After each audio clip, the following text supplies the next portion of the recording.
Straight ahead in the red zone, Boise State Broncos bruised and battered the UNLV passing attack, while the Rebel runners couldn't get their game off the ground. Tony Sanchez is here in studio to break it all down. Plus, the Rebels will hope to bury their blues in the Music City next Saturday when the team travels to Nashville. We'll look ahead to their SEC showdown with Vanderbilt. And we give you an inside look at the new Fertitta football complex. So bring the beards and the dance moves. RebZone starts now. This is the Fox 5 RebZone Sports Show, sponsored by R.C. Willey and Levitt Law Firm. Welcome inside the RebZone. Vince Sapienza alongside UNLV head football coach Tony Sanchez. You know, after a tough week in Wyoming, you guys come back at home, have your hands full with a nationally ranked Boise State squad. I know the outcome wasn't what you were hoping for, but I got to imagine you like the fight, specifically on the defensive side of the ball. Yeah, you know, again, you come back, we watch it this morning, and there's a lot of positives coming out of it. Obviously, the big negative is the loss. That never feels good. You never get okay with that. But defensively, we played lights out for most of the game. I mean, when you watch it, you know, made them punt 8 times. The most they'd punted all season was 4 times in any one game. That was against Florida State. Held them on a crucial 4th and 1. Had multiple 3rd down stops, and guys played really well. Gave up a couple big plays, but I mean, really to give up, 14 points in that first half. It ended up being 17 because the offense didn't execute a 4th down situation where we had it on a 3rd and 1. I thought they played really well. I mean, in the fourth quarter, you're sitting there at a 24-7 game, and the defense is giving you a chance. You just had to do more offensively. We have a lot to unpack in this one, so let's take a look at the tape from the first half where we had a bit of a defensive showdown at Sam Boyd.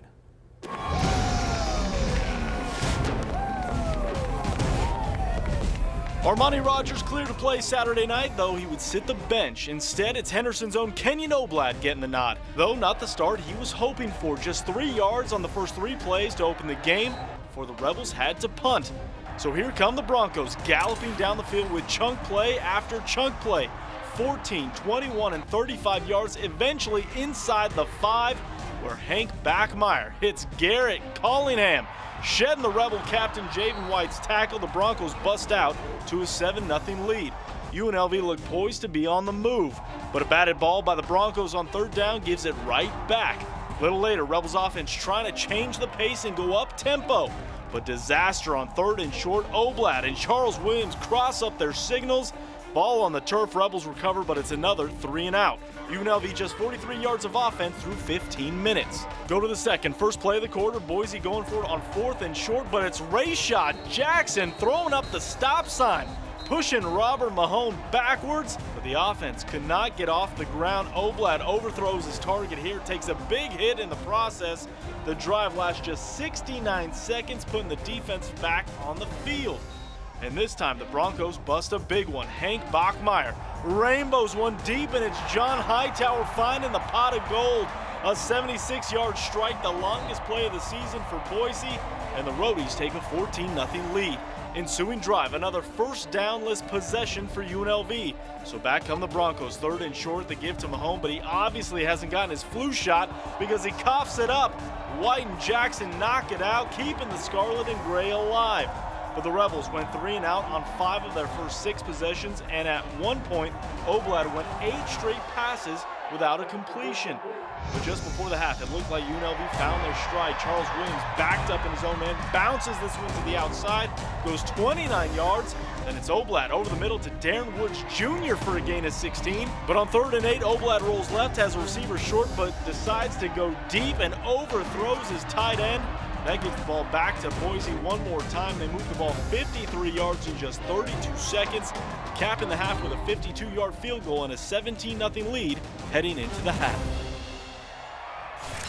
All right, Tony, so let's talk with the offense first. Kenyon Oblad going 5 of 17, 32 yards in the first half. In the second quarter alone, he was just 1 for 11. How much of that is just a young quarterback still trying to find his way in the college ranks, as opposed to the guys around him maybe not supporting him as well as they should? Well, that's a little bit of both. I mean, there's some mistakes he made in there.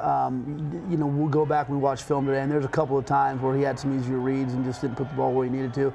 There's other times, too, where they're just doing a good job of playing coverage. But 3rd and longs are tough to execute. You can't be in seeing a bunch of 3rd and longs. I mean, you look at Boise and their 3rd down conversion rate, and you look at ours, neither one of them were very good because, again, when you have people in those 3rd and difficult situations, you're not going to convert much of them. But, the biggest thing to me was, being able to run the football, and it took us a long time to get the running game going. Once we did, it opened things up, and you saw Kenyon settle down and be able to throw the football. Again, you got to keep the defense off balance. The other big takeaway in that first half was obviously the Rebels' defense, as you alluded to at the top of the show. Maybe the best half of football you've seen in your time here? Well, when you're playing a team that's ranked number 15 in the country, and they're known for, for being an offensive juggernaut, and for our defense to play the way they did, it was amazing. They did a really good job. Coach Skip and the crew did a phenomenal job. And again, you look at critical mistakes. You showed a couple of them there. I mean, you have a 3rd and short, and we fumble in exchange. It's unacceptable. It can't happen. Again, that keeps the defense off the field. It moves the chains. We had another situation there where we had a 3rd and short also, and we had a snap almost over Kenyon's head. Ends up being a 4th and 6. Those are critical things to move the chains, get some points on the board, keep the defense off the field. Now, despite the score in the second half, the defense stayed consistent, a much better showing from the Rebel offense. But let's look at the tape from the final 30. Off the kickoff and out of the gate, the Broncos look to continue to build their lead. John Hightower takes this one all the way back, but wait, holding on the play will bring it back. The Rebels defense picking up right where they left off. Miles Plummer nearly picks off Bachmeier, and then on 3rd down, Greg Francis on the safety blitz brings him down to the turf.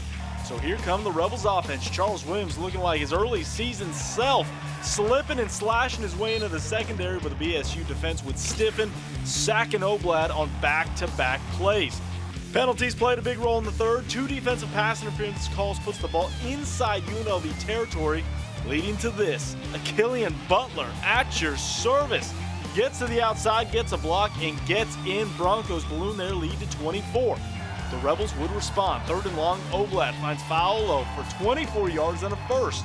Then it's Chad Magyar getting pushed back, but the Broncos call for 2 unnecessary roughness calls on the same drive, putting the Rebels inside the 15, and Oblad says, check out my guy, Makai Stevenson, an 11-yard strike.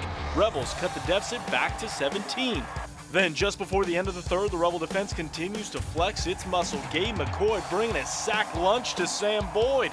That gets the crowd on their feet. Fast forward to the 4th, and for Rebels got to go, but Oblad will get the INT. Broncos put in the backup, and 2 plays later, Chad Cord telegraphs this one to Khalil Shakir, a 24-yard touchdown toss, and a 31-7 lead. Now, despite the height of the mountain, the Rebels continue to climb. Oblad put 6 more points on the board, getting this one to Woods Jr. Oblad finished 24-55 for 262 yards, 2 scores, and an interception. UNLV would go for the onside kick, but the Broncos take it all the way back inside the 5. They would score on the next play. Andrew Van Buren puts the final nail in the coffin. The Rebels drop their 4th straight, 38-13. We're not down, we're not sad or anything. We know what we can do, and we know how close we are, and we know how many little plays we are away from making that happen. So I just say we're disappointed in ourselves, and we know we can do better, and we're going to work harder, and we're going to come back, and we're going to do better. It's a hard one to take, especially coming back-to-back from last week and the week before that. But I feel like it'll give us some energy. Just keep going. Even though we lost, I felt like we did have some type of energy or some type of urge to keep going. And I know all of our teammates are motivated to come and win every week in and week out. So we're motivated. We're still motivated. We're still ready to go. All right, Tony, once again, let's start under center. Kenyon Oblad threw the ball 55 times. Just that one interception, but that was on a long fourth and forever. Obviously, you don't want to throw the ball 55 times a game the way you guys play your style of football. What did you see as a whole when you look at the big picture of Kenyon Oblad for the full game? I thought I did well. I mean, when he got in situations where, we started running the ball in the second half, right? And then where did he have a success in the second half, right? We did throw the ball 55 times, and that's probably too many, but we also snapped the ball, I think, 20-some-odd more times than Boise did, So, again, in a perfect world, we want to be, as close to balance as you can be. Don't mind throwing the ball more than you're running it, but we have to execute the run game more in the first half, right? Again, second half, we made some big plays, and we did make some critical errors again, and we've got to be more productive. Last night in your press conference, you alluded to Garen Justice, the offensive coordinator, that he may have a lot on his plate considering the transition. You may be stepping in. What does that look like moving forward? Well, no, I never said I'd be stepping in. I just said, we got to get in that room and we got to challenge these guys a little bit. And what does it look like moving forward? It looks like we got to get better at the details. I mean, the biggest thing I saw today watching film was, there's some scheme things that we're doing, and we can obviously add a couple wrinkles in here and there. We've got a big menu. We got to go back to some of the stuff that we've done over the years here that maybe we've kind of gotten away from. Again, personalities kind of dictate that. But what I see, it's just details. It's hand placement. It's your feet. It's keeping a good base. It's running the right routes at the exact same, at the right distances. Using great leverage. Eyes being in the right place. All the details have got to be cleaned up a little bit. So that's what I see right now offensively. Is we've kind of gotten away from some of the details, and again, some of the meat and potatoes was kind of built this offense over the years. Leading into this Boise State game, you said Armani Rogers was cleared to play if necessary. He wasn't quite 100%.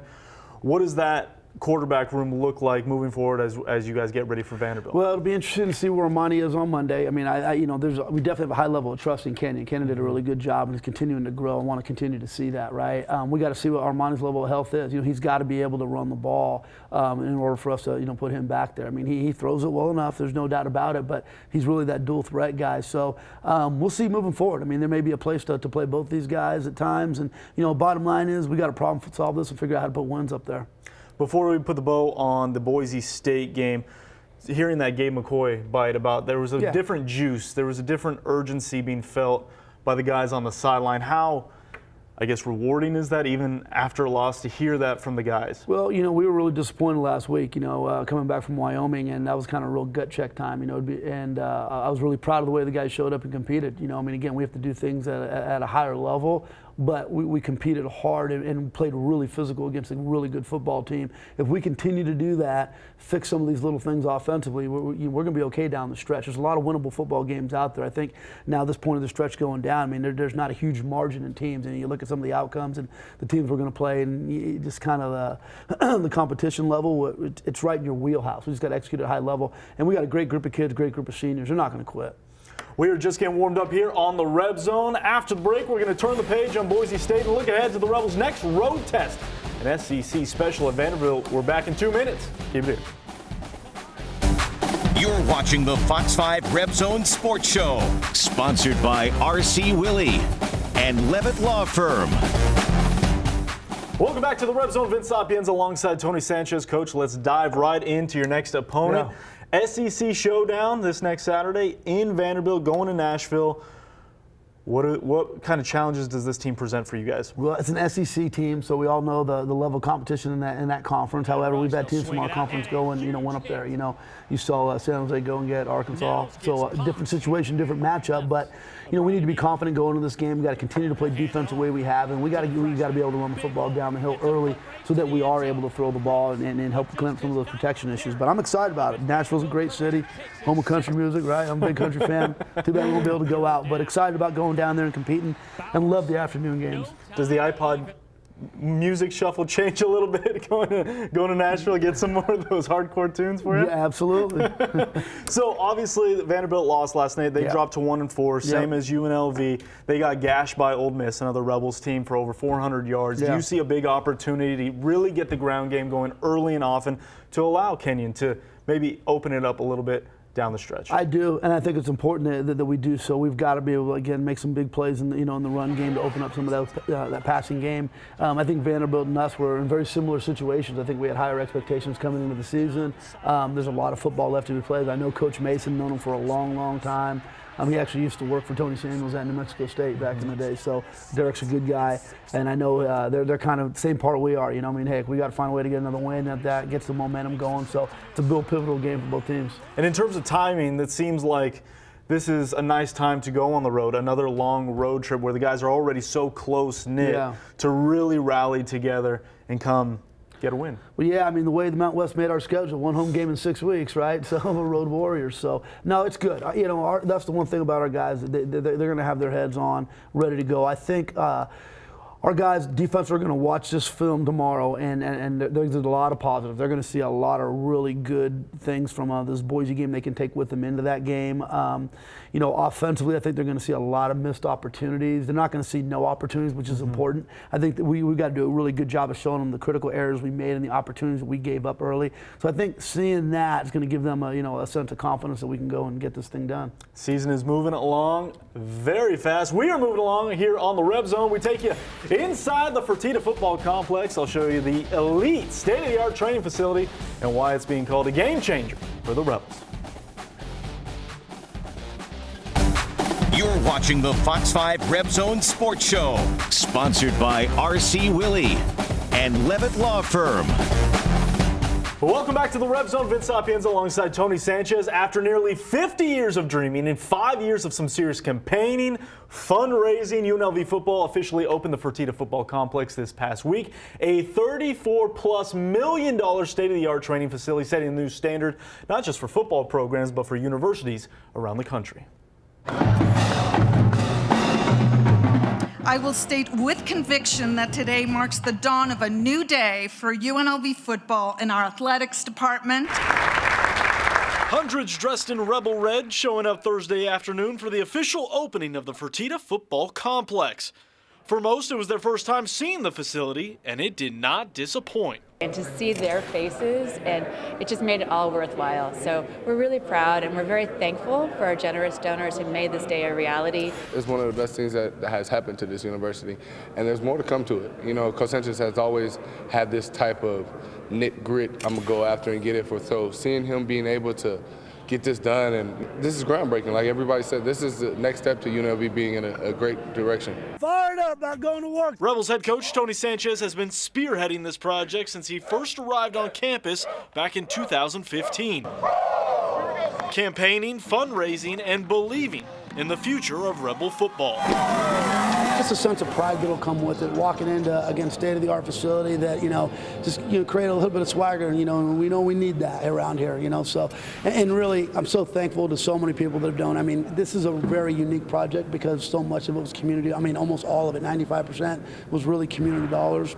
And that's a big deal. That doesn't happen a lot in this day and age. Inside the Fertitta football complex, a football player will find everything and anything they need, plus some.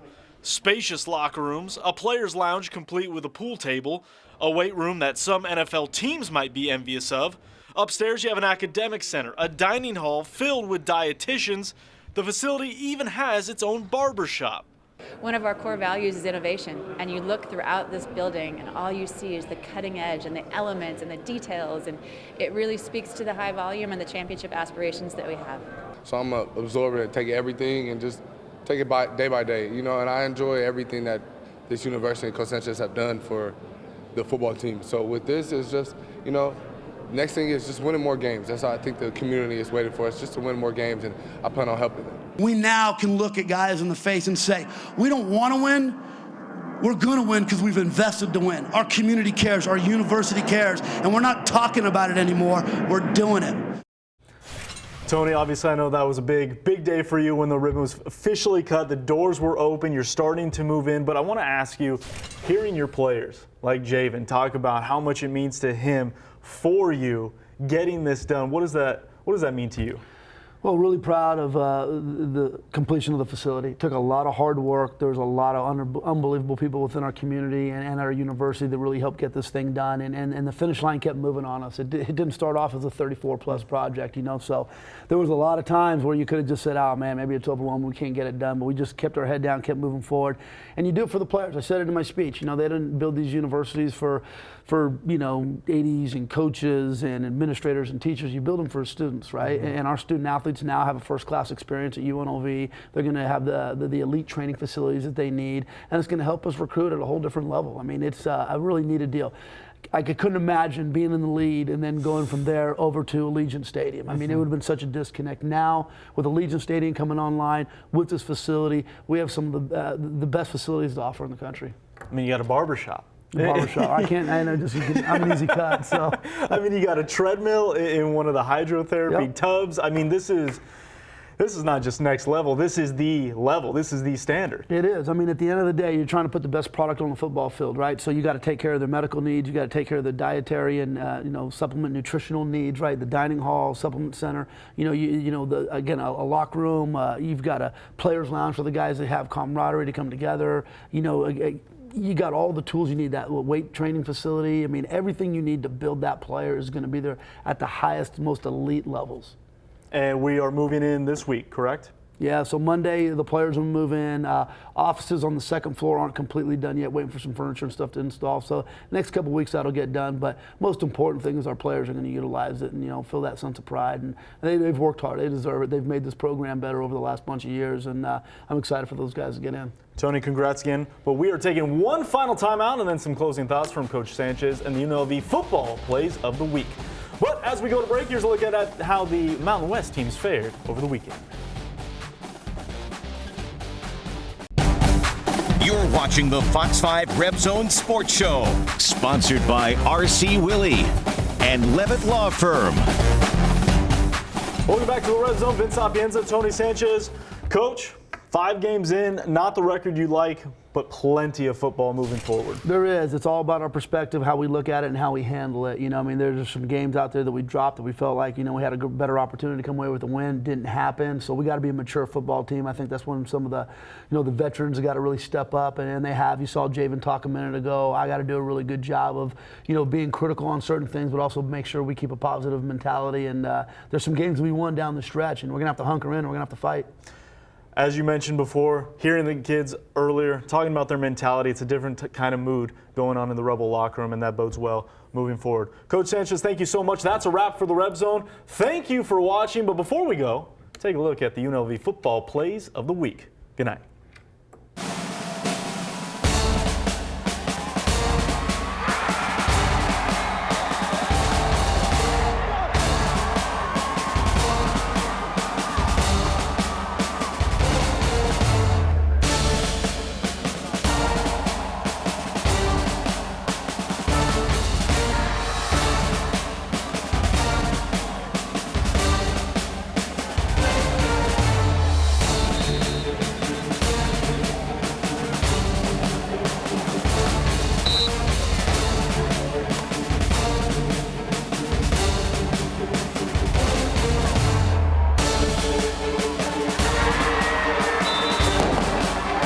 The RebZone Sports Show, sponsored by RC Willey and Levitt Law Firm.